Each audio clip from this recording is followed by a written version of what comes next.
आज 7 साल हो गए देश को एक नाकाम, नाकारा और नासमझ सरकार का बोझ ढोते हुए।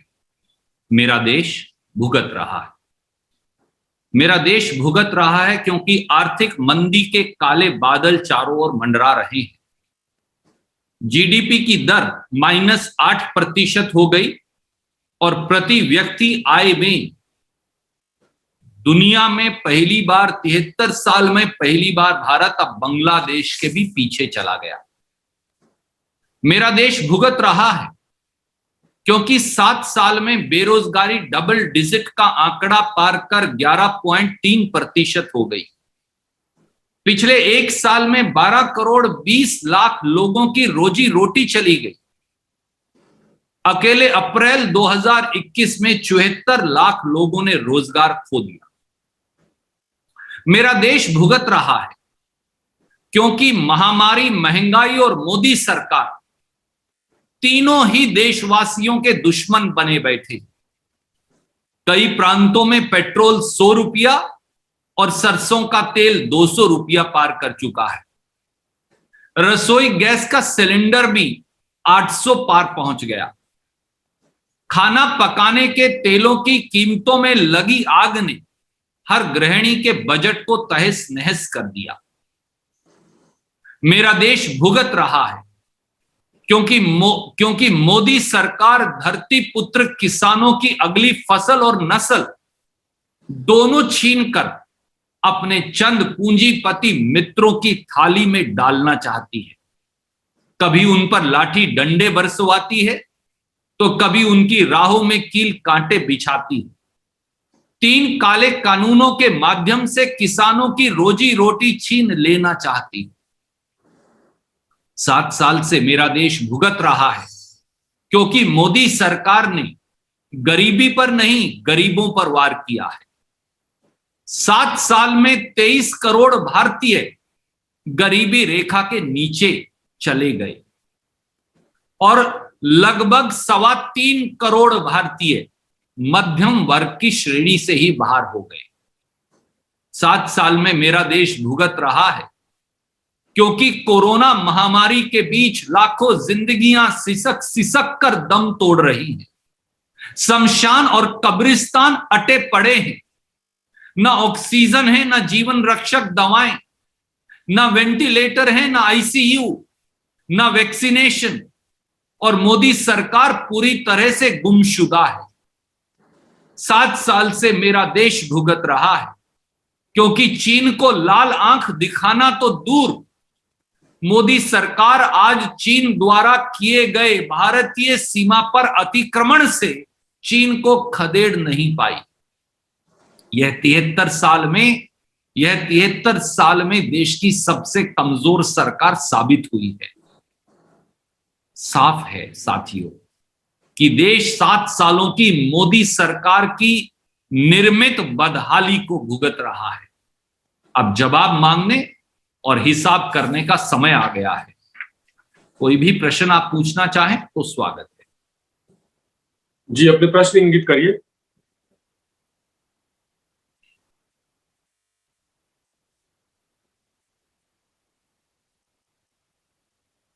Pranav, you take one by one, please. Ji, I'm waiting for a request from a friend, sir. Sir, English में बात।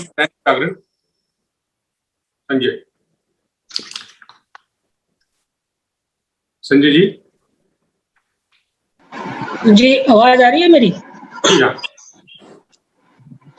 सुरजेवाला जी, जितनी आपने सरकार की विफलताएं गिनाई, इस मौके पर क्या आप ये नहीं कहेंगे कि इतनी सारी विफलताओं के बावजूद सरकार एक तरह से अपने ट्रैक पे चल रही है और राजनीतिक पार्टियां, विपक्षी पार्टियां इन विफलताओं को अभी तक क्यों नहीं भुना पाई है? क्या आप अपनी कमजोरी नहीं मानते हैं इसमें?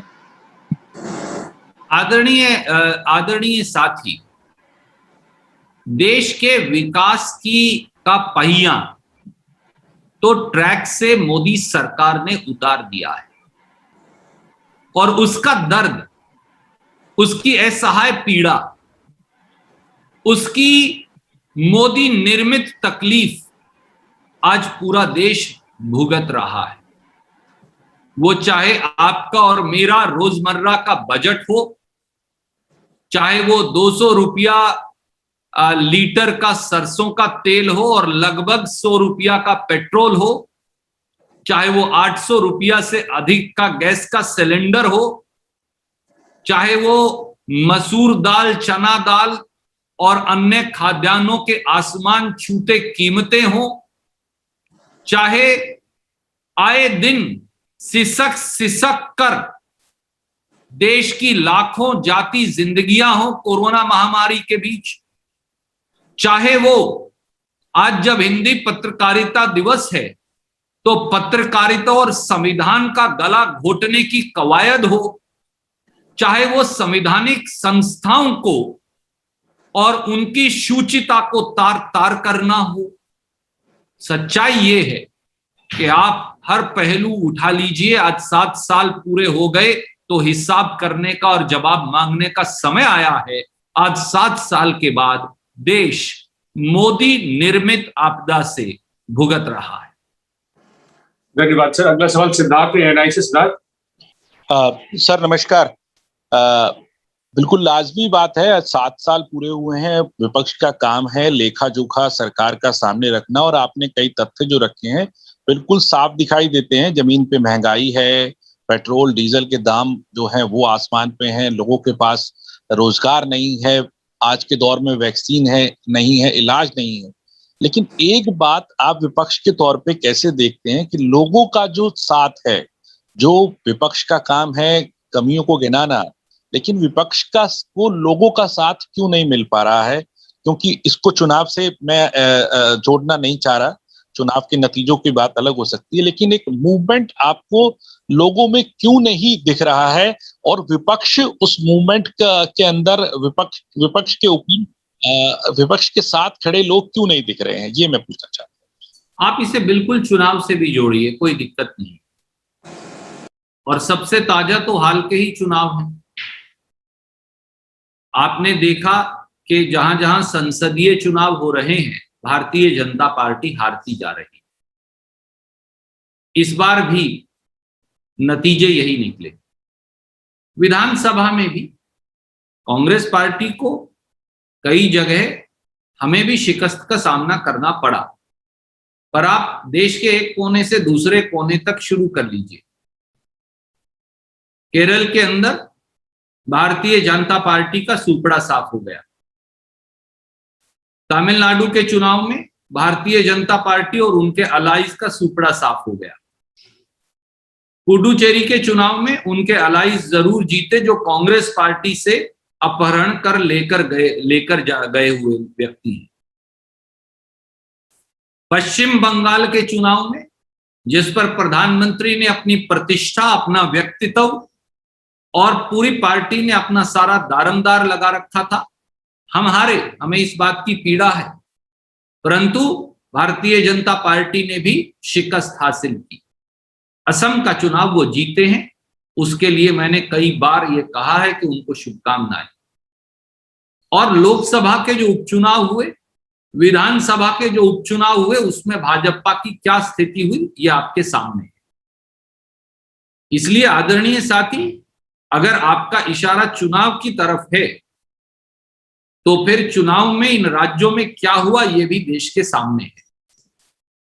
ये हो सकता है कि कहीं एक पार्टी को स्वीकारा जाए, कहीं दूसरी को स्वीकार लिया जाए, परंतु देश की जनता भारतीय जनता पार्टी को नकार रही है। और जिस प्रकार की भाजपा निर्मित त्रासदी हमने कोरोना महामारी में देखी, जिस प्रकार से एक सोती हुई सरकार ने, एक गुमशुदा सरकार ने देश के लाखों लाखों लोगों को, हमारे प्रियजनों को मरने के लिए छोड़ दिया अपने सूरते हाल पर, यह शायद ऐसा इस देश में 73 वर्ष में ना कभी हुआ और ना कभी अगली सदियों तक होने वाला है। क्या कोई शासक जिम्मेवारी से पीठ दिखाकर भाग सकता है? आप इवेंट जीवी हो सकते हैं, आप स्वप्न जीवी हो सकते हैं, आप जुमलाजीवी हो सकते हैं, पर आप सेवाजीवी, कर्तव्यजीवी कभी नहीं बन पाए, और यही इन 7 सालों की हकीकत है। धन्यवाद। Thank you, sir. Samya from Times Now. Samya. Sir, I just request you to kindly repeat the 7 years of the Prime Minister briefly in English that we can take it up as well. Samya ji, we will be sending you a detailed English press release. Okay. But all this right, is a sir. story of unprecedented devastation, abdication of responsibility, and abandonment of India's people by a government that was showered with all the love and affection. It is a betrayal of faith of people of India.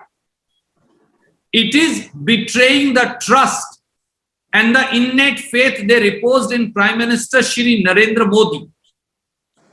This is a deception of the worst kind, heaped upon 140 crore Indians by a government they elected based on innumerable promises. After 7 years, time has come to do stock taking. Time has come to ask, भुगत रहा है देश, और मोदी सरकार भाजपा के लिए मोदी सरकार देश के लिए हानिकारक क्यों है? Time has come to ask, why is India in such a deep economic recession with GDP at -8%? Why has India's per capita income now trailing behind a country like Bangladesh, which we carved out in ourselves? Time has come to ask, why has inflation gone into double digits of over 11.3%? Time has come to ask, why have 12.20 crore people lost their livelihoods and jobs over last 1 year? Yet an incompetent government merely remained a mute spectator. Time has come to ask, why have 74 lakh people lost their livelihood and jobs only in April 2021? Time has come to ask, why did our government abandon our people in the middle of the COVID-19 pandemic? Time has come to ask, why were 11 lakh remdesivir injection exported by our government as our own people were dying? Time has come to ask, why was our government exporting 9,000 tons of oxygen as people of India were gasping for breath and oxygen? Time has come to ask, why are insurmountably large, almost 70-80% ventilators supplied from PM Care Fund have turned out to be fake? Time has come to ask, why did Modi government not order vaccination in time? Time has also come to ask, why is Modi government attacking the poor instead of attacking the poverty? Time has come to ask, why is petrol crossing 100 rupees a liter in many parts of the country and mustard oil crossing 200 rupees per liter in many parts of the country? Time has also come to ask, why is the Prime Minister and Modi government attacking the budget of the people? Time has also come to ask, why a pseudo-nationalist government utterly failed to defend our borders and to push back the Chinese from our territory. Time has come to ask, who is responsible for the insurmountable devastation, for the insurmountable agony, for the insurmountable anguish and unfathomable pain that has been inflicted on the people of India? And that's why this is time for stock taking. Thank you.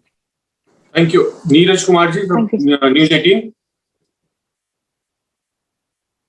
Unmute कर लीजिए Neeraj. Hello, आवाज आ रही है? जी. Yes, Neeraj ji, नमस्कार. Randeep sir, नमस्कार. Sir, हमारा सवाल ये है कि अभी अब से थोड़ी देर पहले 2 सहयोगियों ने पूछा कि आखिर कांग्रेस बतौर विपक्ष असफल क्यों रह रही है. आपने गिनाया भी कि कैसे सुपड़ा साफ हो गया भारतीय जनता पार्टी का हाल के चुनाव में, लेकिन कहीं ना कहीं लगता है कि कांग्रेस विपक्ष के तौर पे तो ठीक है कि आप बीजेपी या दूसरी सत्ताधारियों पार्टियों के खिलाफ हमला करेंगे, लेकिन कांग्रेस खुद पे फोकस से ज्यादा, जहां तक बात स्ट्रेटेजी की होती है, चुनावी स्ट्रेटेजी की भी बात करें या पॉलिसी मेकिंग स्ट्रेटेजी की भी बात करें, तो कांग्रेस खुद से ज्यादा सरकार पे फोकस करने लगती है। और जैसे कि अभी जो यूपी का ही उदाहरण ले रहे, प्रियंका गांधी लगातार पत्र लिख रही हैं, लेकिन जमीन पे जो स्थानीय नेता है उनकी तरफ से जो मेहनत होना चाहिए, चुनाव नजदीक है, वो नहीं दिखता। यहाँ तमाम आला नेता, आप भी अपने क्षेत्र में लगे थे हाल के वक्त में जिस तरह से जमीन पे थे, लेकिन एक बड़ा कार्यकर्ता या नेता जो होते हैं स्थानीय, वो जमीन पे उस तरह से नहीं लगते, चुनावी दृष्टिकोण से भी और पार्टी को जमीन के स्तर पे मजबूत करने के दृष्टिकोण से भी। तो इसको आप लोग एड्रेस क्यों नहीं कर पा रहे? आदरणीय मित्र, मैं आपकी और हमारे अलाइस की भावना से अपने आप को जोड़ता हूं, और वो आपने उत्तर प्रदेश का उदाहरण दिया तो उत्तर प्रदेश से ही शुरू करूंगा। ये कांग्रेस पार्टी, श्रीमती प्रियंका गांधी वड्रा और हमारी कांग्रेस पार्टी के कार्यकर्ता थे, जिन्होंने जब हमारे लाखों मजदूर जो उत्तर प्रदेश, बिहार और उड़ीसा और बंगाल के हमारे भाई बहन जो तपती गर्मी में नंगे पांव बच्चे को कोख में लिए जिंदगी के अगले दिन की रोटी कहां से आएगी ये नहीं जानते पैदल चले जा रहे थे, तो हजारों बसों का इंतजाम कांग्रेस पार्टी ने किया था। पूरे देश में विपक्ष में होते हुए भी 2-3 प्रांतों को मैं अगर छोड़ दूं तो जहां जहां हम विपक्ष में थे, करोड़ों रुपया हमारे प्रवासी मजदूरों के घर लौटने का कांग्रेस पार्टी ने जमा करवाया था। और जहां हमारी सरकारें हैं, पंजाब, राजस्थान, छत्तीसगढ़ में हमारी सरकारों ने मुफ्त उनके वापस लौटने का मोदी सरकार के संचालित रेलवे को पैसा देकर इंतजाम करवाया। आज भी जब आपदा का अवसर है तो कांग्रेस पार्टी तो पूरे देश में सेवा में लगी है, और भारतीय जनता पार्टी वैक्सीन के बदले में पैसा बटोरने और वसूली में लगी है, जैसा हमने कल देखा। क्या कारण है? क्या कारण है कि कर्नाटका में भाजपा के एक विधायक, जो भारतीय जनता पार्टी के सबसे बड़े राष्ट्रीय पदाधिकारी और मोदी जी के चहेते के चाचा हैं, वो बीबीएमपी का वैक्सीन प्राइवेट अस्पताल में भिजवाकर 500 रुपये वसूलने का वीडियो आपके चैनल्स ने दिखाया? क्या कारण है कि फर्जी इंजेक्शन बेचते लोग जो पकड़े गए, उनके तार सीधे भाजपा से जुड़े हैं और मोदी जी उनकी तारीफ में उन्हें मुबारकबाद के कसीदे पढ़ते नजर आए?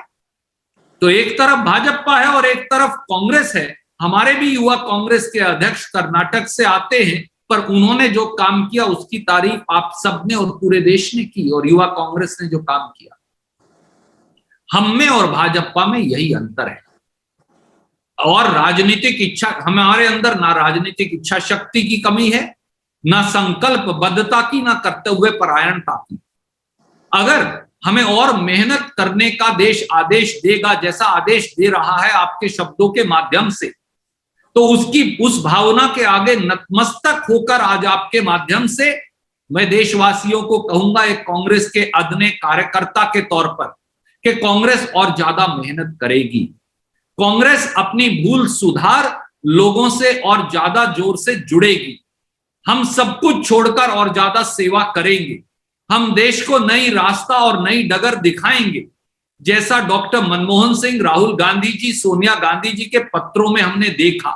हम महामारी में सरकार को सकारात्मक और आलोचनात्मक दोनों सहयोग और सुझाव देंगे, और हम इस देश को सबसे पहले रख देशवासियों की सेवा करेंगे। ये मेरा विश्वास भी है और कांग्रेस का वचन भी। धन्यवाद सर। प्रीति जी सारा से, राष्ट्रीय सारा से प्रीति। हाँ सर नमस्कार। पहले तो सर जो रिपोर्ट आपने दी 7 साल की, इसके लिए एक आम नागरिक देश की होने के नाते मैं ये मानती हूँ कि जो चीजें आपने गिनाई, यकीनन देश का नागरिक अगर उसको आकलन करे तो वो मानेगा कि ये सभी क्षेत्र ऐसे हैं जिसमें आम जनता को पिछले 7 सालों में न सिर्फ जूझना पड़ा है, झेलना पड़ा है, और आज भी वो मशक्कत करने के लिए बाधित है। लेकिन बावजूद इसके मेरा सवाल मेरे दोस्तों से जुड़ा हुआ ही है। एक लोकतंत्र की खूबी यही होती है कि अगर विपक्ष मजबूत हो तो सत्ता में आसीन कोई भी पार्टी अपनी मनमानी नहीं कर सकती। आपके नोट्स में शुरुआत में जब आपने बीजेपी की सरकार को निरंकुश सरकार कहा और अब तक की सबसे विफल सरकार कहा, तो सवाल विपक्ष पर भी खड़ा उठना लाजमी हो जाता है कि अगर सरकार मनमानी कर रही थी तो कमी हम में कहां है कि हम उन्हें रोक नहीं पाए।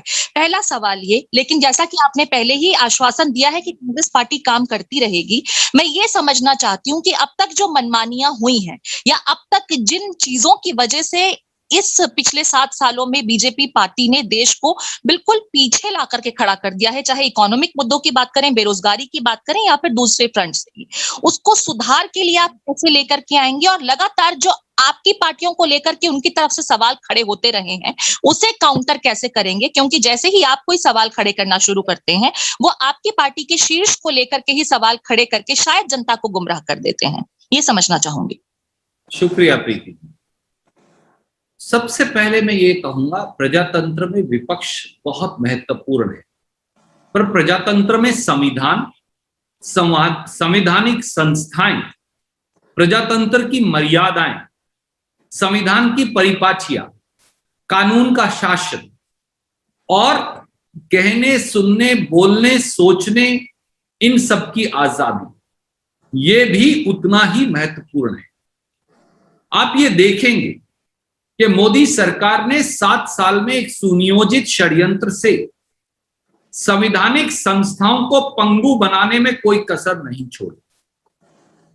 उन्होंने न्यायपालिका पर आक्रमण किया, उन्होंने चुनाव आयोग पर अतिक्रमण किया, उन्होंने संसद को पंगु बनाने का षड्यंत्र किया, उन्होंने पत्रकारों से लेकर आम जनमानस की आवाज दबाने की साजिश की, उन्होंने विपक्ष को कुचलने का कुत्सित प्रयास किया। पर वो एक पुरानी कहावत है ना कि कुछ बात है कि हस्ती मिटती नहीं हमारी, सदियों रहा है दुश्मन दोरे जमा हमारा।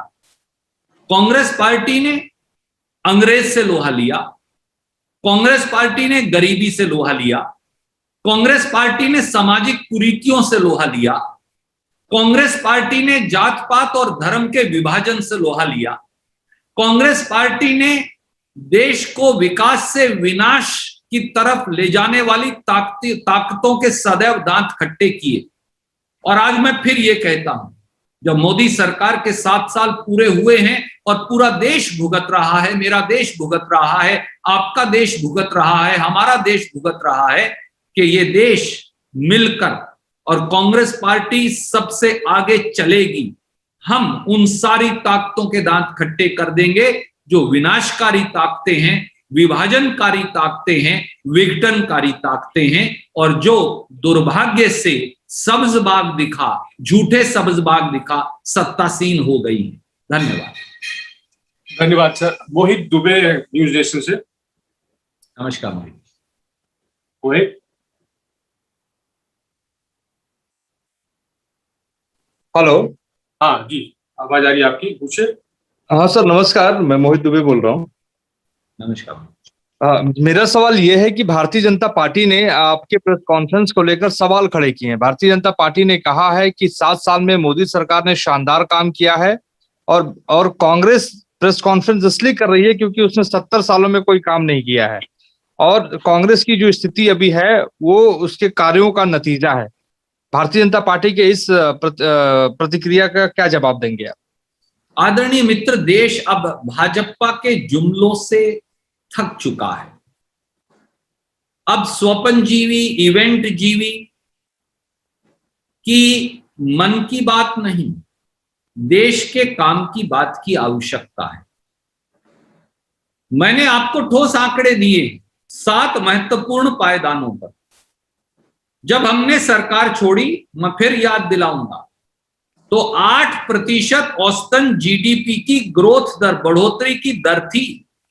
लोगों की जेब में पैसा था, गांव के मजदूर से लेकर शहर के गरीब तक। मध्यम वर्ग भी तरक्की कर रहा था, अमीर भी तरक्की कर रहा था, उद्योगपति भी तरक्की कर रहा था, फैक्ट्री का मालिक भी तरक्की कर रहा था और फैक्ट्री का मजदूर भी तरक्की कर रहा था, किसान और साधारण व्यक्ति भी तरक्की कर रहा था।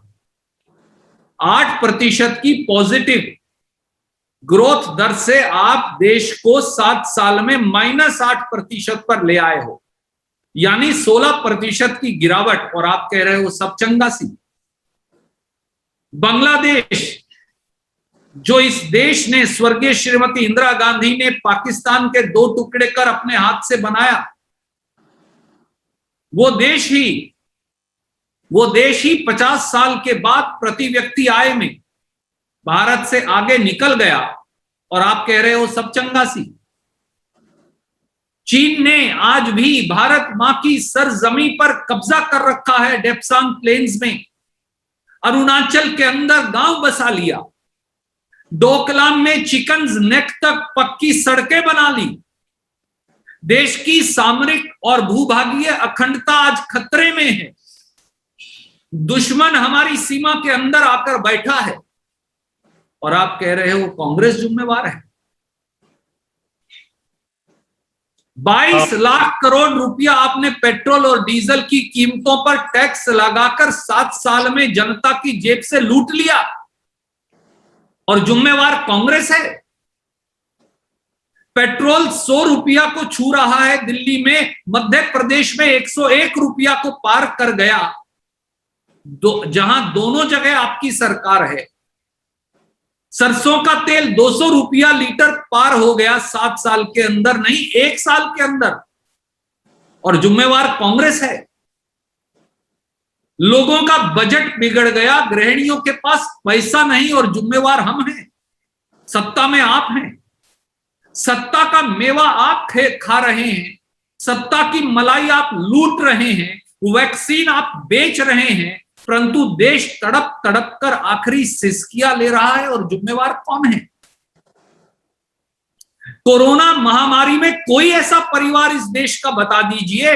आप पत्रकार साथी मौजूद हैं, आप अपना मन टटोल कर देख लीजिए, कोई ऐसा परिवार है जिसने अपना एक प्रियजन, एक दोस्त, एक संबंधी कोरोना में तड़प तड़प कर मरते ना देखा हो, जिसने ऑक्सीजन के सिलेंडर के लिए दर दर की ठोकरें ना खाई हो, जिसने आईसीयू बेड के लिए गिड़गिड़ा कर भीख ना मांगी हो, जिसने जीवन रक्षक दवा रेमडेसिविर, टोसिलाजोम के इंजेक्शन के लिए लुट लुट कर पिट कर एक एक जगह धक्के ना खाए हो, और आप कह रहे हो कि आप जिम्मेवार नहीं, देश भुगत नहीं रहा, कांग्रेस जिम्मेवार है। साथ ही इससे बड़ी विडंबना इस देश के अहंकारी पूंजी पोषक शासक की हो ही नहीं सकती। धन्यवाद। Sir, Janine from ABP. Janine के बाद उमा, फिर आनंद पटेल। जी सर। रणदीप सर, 2 सवाल है मेरे। एक तो जो बीजेपी आप लोगों पर आरोप लगा रही है इंडियन स्ट्रेन को लेकर के, जिसका जवाब भी आप लोगों ने दिया है कोर्ट में सरकार के हलफनामे में ढूंढ करके, ये विवाद जो है ये क्या गैर जरूरी विवाद नहीं है? जिस तरीके से अपने ही देश की 2 पार्टियां जो है वो एक दूसरे पर हमले कर रही हैं इंडियन स्ट्रेन के नाम पर। एक तो ये है सवाल सर, और दूसरा गृह मंत्रालय की तरफ से जो नोटिफिकेशन जारी हुआ है जिसके तहत पड़ोसी देशों के गैर मुस्लिमों को नागरिकता के लिए आमंत्रित किया गया है जो देश में रह रहे हैं, उस पर कांग्रेस का क्या रिएक्शन है? दोनों ही सवालों पर आपका जवाब प्लीज। आदरणीय साथी, एक कहावत है हिंदी की, और आज हिंदी पत्रकारिता दिवस है, उल्टा चोर कोतवाल को डांटे। भारतीय जनता पार्टी यही कह रही है। ये उनका शपथ पत्र है, मैं स्क्रीन पर दिखा रहा हूं, और मैं प्रणव जी को कहूंगा आप सबको भेज दें। ये है वो शपथ पत्र। इस शपथ पत्र में रविशंकर प्रसाद जी और मोदी सरकार ने कोरोना के वायरस के एक म्यूटेशन को इंडियन स्ट्रेन बताया है। तो अगर कोई सरकार का सुप्रीम कोर्ट में शपथ पत्र पढ़ दे तो अब वो अपराध कैसे हो गया? और सवाल ये नहीं, सवाल ये है कि आपने पिछले कई महीनों से सीरो सर्वे ही नहीं किया इन्फेक्शन का। सवाल यह है कि आपने जीनोम सीक्वेंसिंग और टेस्टिंग करवाई ही नहीं। ये जानने के लिए कि इस देश में अब कितने किस्म का वायरस है, ब्राजील से कौन सा आया है, यूके से कौन सा आया है, अफ्रीका से कौन सा आया है, इत्यादि इत्यादि। सवाल ये है कि जब इस देश के लाखों लोग सिसक सिसक कर मर जाएं, जब शमशान और कब्रिस्तान अटे रहें, जब गंगा मैया भी लाशों के ढेर से थक कर छलनी लहूलुहान होकर हजारों हजारों लाशों को अपने किनारे, अपने गंगा के किनारे वहां पर उनको दफन करने की मजबूरी हो जाए, तो इस देश में क्या सरकार को एक क्षण भी सत्ता में बने रहने का अधिकार है? आपका दूसरे प्रश्न का जवाब मैं नोटिफिकेशन पढ़कर फिर दूंगा। धन्यवाद। धन्यवाद सर। Anand ji, Anand Patel from India Today. Morning, sir. Though you have listed out the failures of the Modi government, and I have seen the press release which has a 7-pointer charge sheet against the 7-year rule of the Modi regime, but I would request you to list out at least 3 biggest shortcomings of Modi 2.0 if you can, sir. 3 biggest. 2.0. Anand ji, Haryana की एक कहावत है और उसमें ये कहा गया, एक नालायक घर में जब बच्चा पैदा हो गया तो उसने पूरे घर को ही तहस नहस कर दिया। अगर मुझे साधारण हिंदी में बताऊं तो उसके ये मतलब, the truth is Modi government's 7 years are a story of immeasurable pain, insurmountable devastation, and unfathomable agony and anguish for nation's 140 crore people. Modi government has abandoned its people and abdicated its duty and responsibility in the middle of the COVID-19 pandemic. Modi government is guilty of attacking the poor, the middle class, the marginalized, instead of attacking the poverty. Modi government has decimated by design and its failures a robust Indian economy into deep economic recession today. Modi government is responsible for runaway inflation, where petrol is crossing 100 rupees for the first time in 73 years and mustard oil is crossing 200 rupees a liter. Modi government is guilty of unpardonable compromise on national integrity as also our territorial integrity. Modi government has only given us pain. Modi government has only given us suffering. And Modi government has decimated the very edifice of democracy in this country. And we need to restore it as a nation together. Thank you. Thank you. Umaji from NTV. नमस्कार उमा जी। नमस्कार रणदीप, मैं कम से कम शब्दों में अपना सवाल रखने की कोशिश करता हूं। राहुल गांधी कांग्रेस पार्टी के निर्विवाद नेता हैं और वो चेहरा थे कांग्रेस पार्टी के, 2024 में भी वो चेहरा रहेंगे, इसमें किसी को कोई शक नहीं होना चाहिए। लेकिन मेरा सवाल ये है कि जैसे अभी हमारे साथी लोग पूछ रहे थे कि विपक्ष की कमजोरी, देखने में ये आ रहा है कि जो फ्रैक्चर्ड ऑपोजिशन है वो कहीं ना कहीं बीजेपी के लिए एक एज का काम करती है, एज देती है बीजेपी को। क्या 7 साल के अपने विपक्ष के अनुभव में आपने ये सीखा है और क्या आगे आने वाले दिनों में विपक्ष के उन नेताओं को ज्यादा तरजीह देकर या उनको आगे कर कांग्रेस पार्टी एक ऐसा फ्रंट बनाने की कोशिश करेगी ताकि जो वोटों का बंटवारा होता है वो रुक सके? आदरणीय मित्र, मैं आपके सवाल की भावना की कदर करता हूं। आज सबसे जरूरी देश है, देश ही सबसे पहले है। और कांग्रेस नेतृत्व, वो श्रीमती सोनिया गांधी जी हो, वो श्री राहुल गांधी जी हो, या हमारे पार्टी का दूसरा शीर्ष नेतृत्व, उनको इस बात का एहसास है कि आज देश को मोदी निर्मित आपदा से बचाना ही पहली प्राथमिकता है। देश की तरक्की को दोबारा ढर्रे पर लाना ही पहली प्राथमिकता है। देश के लोगों की जेब में पैसा डालना और उनकी आय को बढ़ाना, बेरोजगारी को मिटाना, किसान के आंसू पहुंचना, मजदूर और गरीब उस तक पहुंच पाना, यही देश की प्राथमिकता है। और वो करने के लिए जो भी नीतिगत कार्य उन्हें करना है, वो कांग्रेस पार्टी उस पर बाकायदा विचार भी कर रही है। जहां तक सवाल है हमारे अलाइज का, आप याद करिए 2004 में से पहले ये कहते थे कि कांग्रेस कोएलिशन में काम नहीं कर सकती। श्रीमती सोनिया गांधी जी ने ये झुठलाकर दिखाया। और आज भी देखिए, भारतीय जनता पार्टी का सबसे पुराना मित्र कौन था जिन्होंने एनडीए बनाया? वो थे दो लोग। पहली थी शिवसेना, आज वो कांग्रेस उनके साथ मिलकर महाराष्ट्र में जनसेवा के कार्य में लगी है।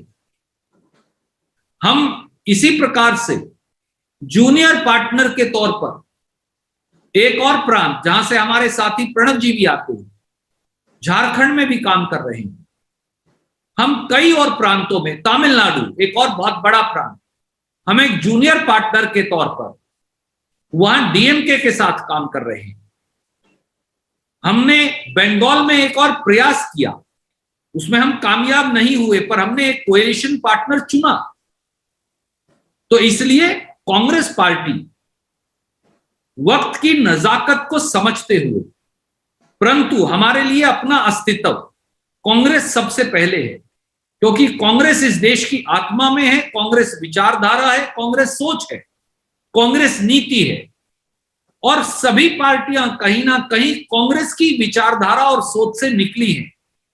तो इसलिए कांग्रेस की उस सोच को आगे ले जाने और सुदृढ़ करने के लिए, जो भारत की आत्मा से जुड़ी है, हम हर संभव कार्य कर रहे हैं और करते रहेंगे। धन्यवाद। Thank you, sir. Two questions more, sir. Jyotirmay, very senior, waiting for a long time. Jyotirda, please come in. And after that, Sandeep Swarnkar, last question. Unmute yourself, Jyotirda. Unmute yourself. Yes. Go ahead. Ask your question. I'm sorry, अभी भी आवाज आपकी नहीं आ रही है. Can we take the next question and then yes, Sandeep, please come in. Sandeep Swarnkar from Vartman. हाँ, नमस्कार जी. हाँ, मुझे ये समझ में नहीं आता है कि 7 साल हो गया ये बीजेपी गवर्नमेंट सेंटर में आ गया, फिर भी अभी तक ये कांग्रेस ने पिछले इतना साल ये नहीं किया, वो नहीं किया, क्यों ये गिनाते? लोगों ने आपको चुना है, आपको करना है, फिर भी ये लोग बोलते जा रहे हैं.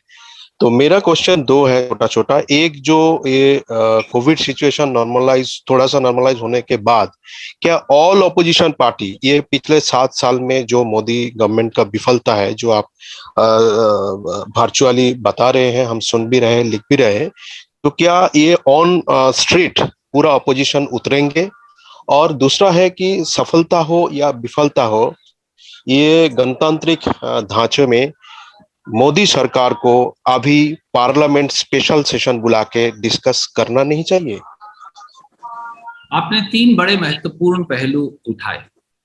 आदरणीय मित्र, अगर विपक्ष की जिम्मेवारी भारतीय राष्ट्रीय कांग्रेस नहीं निभाएगी, तो फिर आप ही सबसे पहले ये कहेंगे कि कांग्रेस अपनी जिम्मेवारी का निर्वहन नहीं कर रही। अगर सरकार 140 करोड़ देशवासियों को जख्म दे रही है, अगर वो जख्म जो अब पककर नासूर बन गए हैं, उनकी सजा अब मेरा देश भुगत रहा है, तो सरकार को सच का आईना दिखाना मेरा कर्तव्य भी है और मेरा धर्म भी, जैसा श्रीमद् भगवत गीता में कहा गया है। मैं आपको, दूसरा आपका सवाल था संसदीय प्रणाली को लेकर। मोदी सरकार जानबूझकर देश की संसद को पंगु बनाने का कुत्सित प्रयास कर रही है, पर वो इस षड्यंत्र में कभी कामयाब नहीं होंगे। क्योंकि संसद इमारत का नाम नहीं, संसद सेंट्रल विस्टा का नाम नहीं, संसद महामारी के बीच 20,000 करोड़ रुपया खर्च कर प्रधानमंत्री के लिए दफ्तर और एक आलीशान महल बनाने का नाम नहीं, संसद केवल वहां बनी हुई इमारत जिसमें सांसद बैठते हैं उसका नाम नहीं, संसद संविधान का नाम है। और संविधान जड़ नहीं, जीवंत वस्तु है। और आज उस संविधान पर, उसकी कोटि कोटि पर आज मोदी सरकार ने एक शातिराना साजिशाना हमला बोल रखा है। और उस संविधान के ध्वजवाहक न केवल कांग्रेस के साथी हम हैं, पर इस देश के 140 करोड़ लोग हैं। और हम ये सुनिश्चित करेंगे कि संसद में सरकार की जवाबदेही संसद के पटल पर सुनिश्चित हो और सरकार को मजबूर करेंगे कि संसद का सत्र बुलाए। धन्यवाद। ज्योतिदा प्लीज ट्राई, एक बार अनम्यूट करके बोलिए। अनम्यूट करके बोलिए। अनम्यूट करिए, बोलिए ना। कुछ दिक्कत है आपके यहाँ, टेक्निकल प्रॉब्लम है। आलोक झा सर बहुत देर से वेट कर रहे थे, मुझसे गलती हुई, ध्यान नहीं रहा मुझे। आलोक जी सुदर्शन न्यूज से।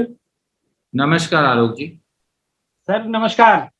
अभी आपके प्रेस कॉन्फ्रेंस खत्म होने के कुछ मिनटों के बाद प्रधानमंत्री मन की बात करेंगे और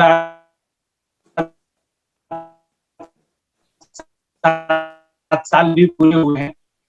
प्रेस नेता नहीं, एक करते हैं प्रधानमंत्री किन किन मुद्दों पर आज मन। आदरणीय मित्र, आपका वॉइस लिंक टूट गया, पर मैं आपके सवाल का सार समझ गया और अगर अनुमति दें तो मैं उसे जवाब दे देता हूं।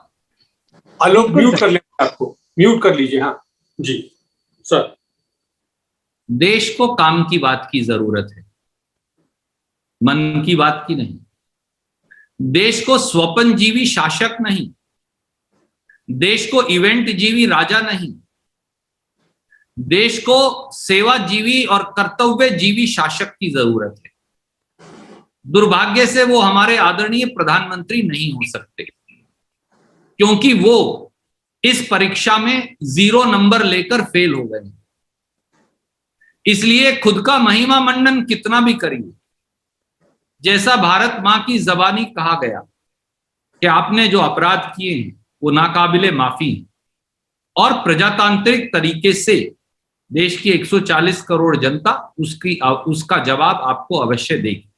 धन्यवाद। एक सवाल सर अभी wind up and thank Neeraj Kumar, Neeraj ji कह रहे हैं कि कुछ बहुत जरूरी पूछना है उनको। नीरज दोबारा पूछना चाहते हैं।